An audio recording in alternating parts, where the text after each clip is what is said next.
जय हिंद प्यारे दोस्तों और प्यारे साथियों। आज हम आपके लिए हाई स्कूल साइंस का पहला लेसन रासायनिक अभिक्रियाएं एवं समीकरण को डिस्कस करने वाले हैं आपके साथ। तो चलिए बिना देरी किए हम अपने लेसन 1 को स्टार्ट करते हैं। ये जितना भी हम आपको पढ़ाने वाले हैं वो न्यू पैटर्न पर बेस्ड होगा। 2023 और 24 के सिलेबस को देखते हुए ही आपको ये सब पढ़ाया जाएगा। तो चलिए शुरू करते हैं रासायनिक अभिक्रियाएं एवं समीकरण का अपना चैप्टर। सबसे पहले हमें इस चैप्टर में ये समझना है कि परिवर्तन किसे कहते हैं। क्या समझना है दोस्तों? परिवर्तन किसे कहते हैं? तो आइए, प्रत्येक पदार्थ में समय के साथ साथ कुछ बदलाव होते हैं। प्रत्येक पदार्थ में समय के साथ साथ कुछ बदलाव होते हैं, उन्हीं को क्या कहते हैं दोस्तों? परिवर्तन कहते हैं। जैसे कि अगर हम समझें बर्फ़ का पिघलना। बर्फ़ का पिघलना क्या है? एक पदार्थ में परिवर्तन ये समय के साथ होता है, तो बर्फ़ का पिघलना एक परिवर्तन हुआ। जल का भाप बनना एक परिवर्तन हो गया। लोहे में जंग लगना या दूध का फटना, इस प्रकार की सभी चीज़ें जो हैं वो क्या हैं? एक परिवर्तन ही हैं। अब आइए जानते हैं कि ये जो सभी परिवर्तन होते हैं पदार्थों के अंदर, तो वो कितने प्रकार के होते हैं। तो सभी परिवर्तन जो होते हैं वो सिर्फ 2 प्रकार के होते हैं। उन्हें 2 भागों में डिवाइड किया गया है, जिसमें अगर हम पहले परिवर्तन की अगर बात करें तो हम उसे कहते हैं भौतिक परिवर्तन। आइए समझते हैं कि भौतिक परिवर्तन क्या होते हैं। ऐसे परिवर्तन जिसमें पदार्थ के भौतिक गुण बदल जाते हैं लेकिन कोई नया पदार्थ नहीं बनता है, उन्हें हम भौतिक परिवर्तन कहते हैं। अब आपको एक डाउट होगा कि सर भौतिक गुण क्या होता है, यानी पदार्थ की क्या चीज़ें चेंज हों जिसे हम समझें कि इसका भौतिक गुण बदला है। तो आइए भौतिक गुण को जानते हैं। अगर पदार्थ का आकार बदलता है, यानी कि पदार्थ का भौतिक गुण बदला, उसकी अवस्था बदले। अवस्था जैसे कि पदार्थ की अवस्थाएं मुख्य रूप से 3 प्रकार की होती हैं। आपने क्लास 9th में ये इसको पढ़ा होगा, ठोस, द्रव और गैस। तो अगर पदार्थ की अवस्थाएं बदलें तो ये भौतिक परिवर्तन कहलाएगा। जैसे कि बर्फ़ सॉलिड होता है, ठोस होता है, लेकिन समय के साथ, टेम्परेचर के साथ क्या होता है, वो लिक्विड में चेंज हो जाता है, वो द्रव में बदल जाता है। तो ये भौतिक परिवर्तन हुआ। तीसरा, रंग। किसी पदार्थ का रंग बदलना भी भौतिक परिवर्तन का ही लक्षण है। भौतिक गुण को इंडिकेट करता है, दर्शाता है।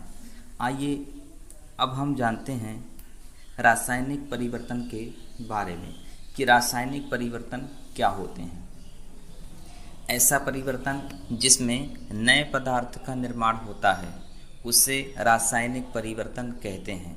जैसा कि आपने पढ़ा कि भौतिक परिवर्तन उसे कहते हैं जिसमें केवल पदार्थ का रंग, अवस्था और आकार तो बदलते हैं लेकिन नए पदार्थ का निर्माण उसमें नहीं होता है। रासायनिक परिवर्तन में क्या होता है दोस्तों? ऐसे परिवर्तन होते हैं ये जिसमें नए पदार्थ का निर्माण होता है। फॉर एग्ज़ाम्पल अगर हम कहें कि आपके घरों में चीनी, पत्ती, दूध, इन सारी चीज़ों को मिला करके एक नया प्रोडक्ट चाय, जो कि आप डेली यूज करते हैं, वो की बनाया जाता है। तो जब ये चाय बनाते हैं तो ये अलग प्रोडक्ट हो गया, ये अलग उत्पाद हो गया। तो यहाँ पर ये सारी चीज़ें क्या हैं? रासायनिक परिवर्तन। आइए समझते हैं एग्जाम्पल के माध्यम से कि रासायनिक परिवर्तन क्या होते हैं। किसी पदार्थ का जलना क्या है? रासायनिक परिवर्तन है। क्यों? अगर हम लकड़ी को जलाएंगे तो हमें जो बाद में प्राप्त होने वाला पदार्थ है वो एक नया पदार्थ है, इसे हम राख कहते हैं। आइए समझते हैं। और अंगूर का किण्वन। अंगूर को जब सड़ाया जाता है, किण्वन का मतलब सड़ाना ही है, तो उससे शराब तैयार होती है। तो अंगूर और शराब एक अलग प्रोडक्ट हो गया, एक अलग उत्पाद हो गया। तो अंगूर का किण्वन क्या है? रासायनिक परिवर्तन है।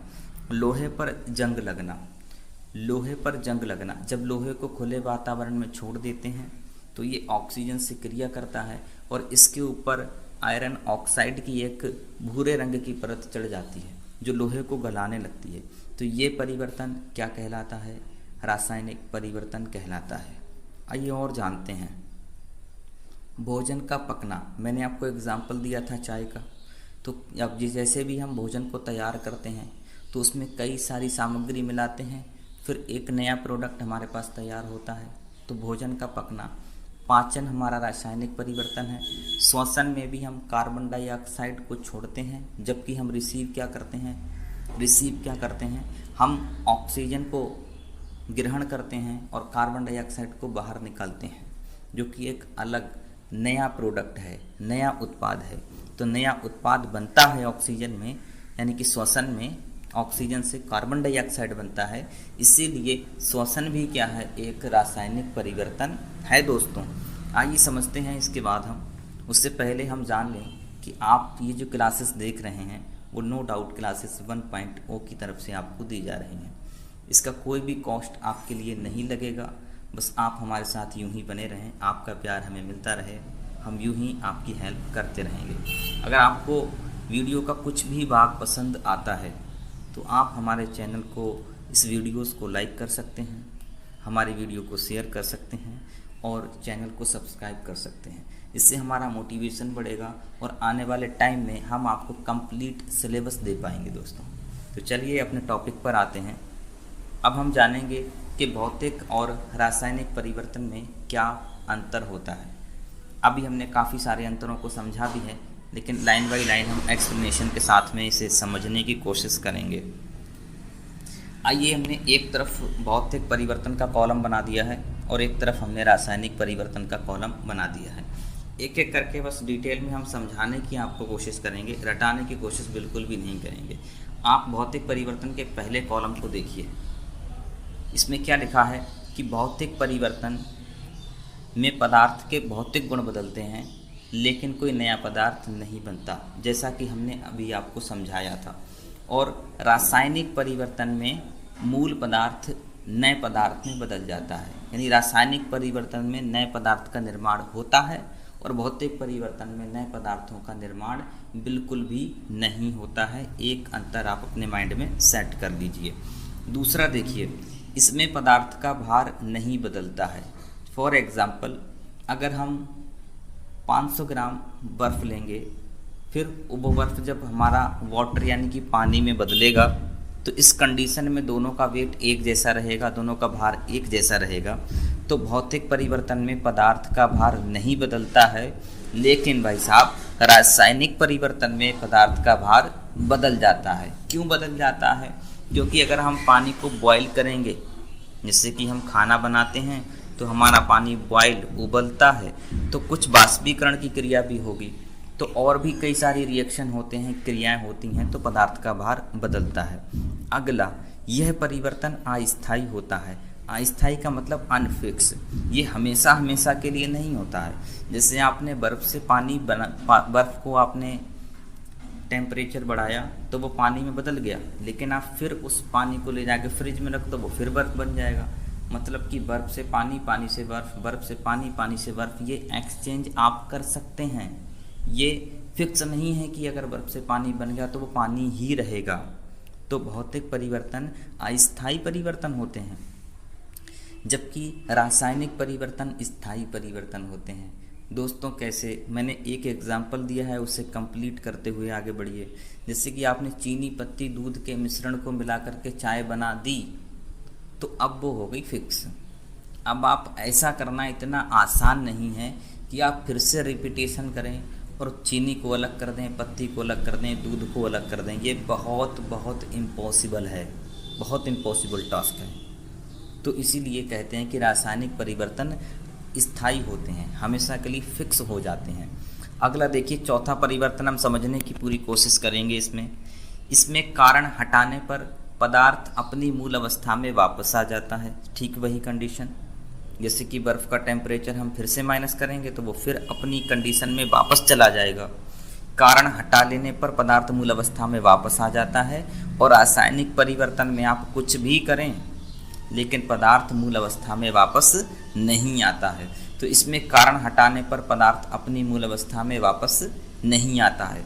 आइए समझते हैं हम इसके पांचवें परिवर्तन को। इसमें पदार्थ की आंतरिक संरचना नहीं बदलती है। भौतिक परिवर्तन में पदार्थ की आंतरिक संरचना नहीं बदलती है, जबकि रासायनिक परिवर्तन में पदार्थ की आंतरिक संरचना पूरी तरीके से पूर्ण रूप से बदल जाती है। रासायनिक अभिक्रियाएं किसे कहते हैं, तो आइए समझते हैं। जब दो या दो से अधिक पदार्थ आपस में क्रिया करके एक नए पदार्थ का निर्माण करते हैं, तो इस अभिक्रिया को, इस एक्शन को हम रासायनिक अभिक्रिया कहते हैं। समझ में आया ना आपके? जब दो या दो से अधिक पदार्थ, कम से कम तो दो होना ही चाहिए, है ना, तभी कोई नया प्रोडक्ट बनेगा। तो जब दो या दो से अधिक पदार्थ आपस में क्रिया करके एक नए पदार्थ का निर्माण करते हैं, तो इस अभिक्रिया को रासायनिक अभिक्रिया कहते हैं। और रासायनिक अभिक्रिया की बात करें तो इसमें क्या क्या चीज़ें महत्वपूर्ण होती हैं जो आपसे पूछी जा सकती हैं। इसमें पहली चीज़ है अभिकारक। अभिकारक किसे कहते हैं, तो रासायनिक अभिक्रिया में भाग लेने वाले जो पदार्थ होते हैं उनको हम अभिकारक कहते हैं। समझते हैं उत्प्रेरक किसे कहते हैं। उत्प्रेरक को जानते हैं, रासायनिक अभिक्रिया को नियंत्रित करने वाले पदार्थ को हम उत्प्रेरक कहते हैं। नियंत्रित, जैसे कि आज के समय में हम देखें तो ये विज्ञान का एक नया युग है। किसी भी अभिक्रिया को हम फास्ट या स्लो कर सकते हैं, ठीक है। तो कुछ चीज़ें ऐसी होती हैं जो अभिक्रिया की गति को बढ़ा देती हैं या घटा देती हैं, तो वो जो सामग्री होती है वो हमारी उत्प्रेरक कहलाती है। क्या कहलाती है? उत्प्रेरक। आइए समझते हैं रासायनिक समीकरण के बारे में। ये रासायनिक अभिक्रियाओं का डिटेल था। रासायनिक समीकरण को समझते हैं।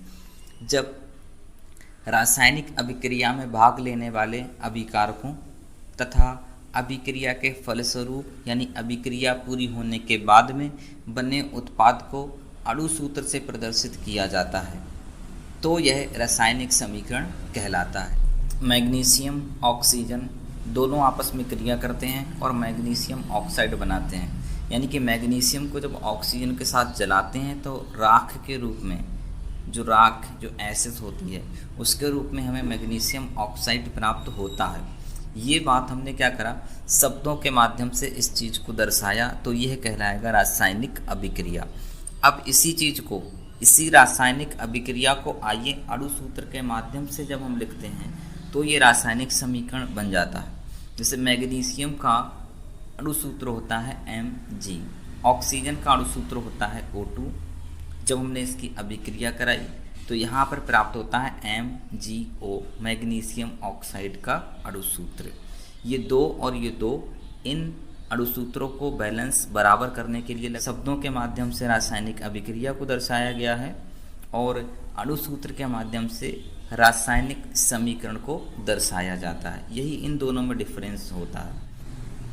कंकाली रासायनिक समीकरण किसे कहते हैं, आइए समझते हैं।